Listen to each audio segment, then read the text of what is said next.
तर त्या कुठनं तयार झालेलं आहे ते तुमचं मत, हे सुद्धा महत्त्वाचं आहे.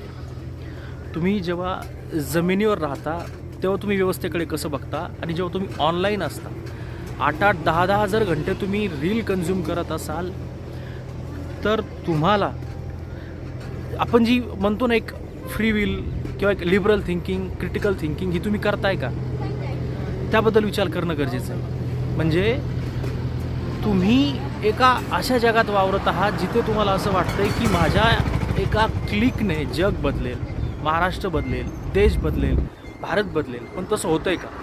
नाही. तुम्ही स्पर्धेचा भाग आहात का? तुम्ही लोकप्रियतेच्या मागे पळताय का? किंवा तुम्हाला अशी इन्सिक्युरिटी आहे का की मी जर यात सहभाग नाही घेतला तर मी मागे पडेल?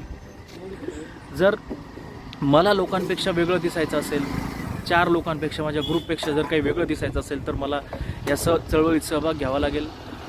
मला सरकारविरोधात, व्यवस्थेविरोधाचा भाग बनावा लागेल. शासन, सरकार आणि नेता निवड करणं हे तुमच्या हातात आहे. 2011 मध्ये जे काही अन्न आंदोलन झालं होतं, आपचा उदय झाला होता, तर तेव्हासुद्धा एक जेनझीच होता, महत्त्वाचा हा जेनझीचाच होता.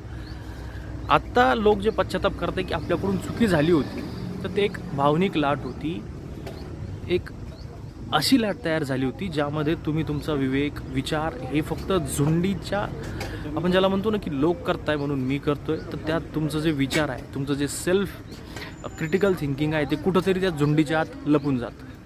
त्यामुळे यावर पुन्हा विचार करणं गरजेचं आहे. थँक्यू.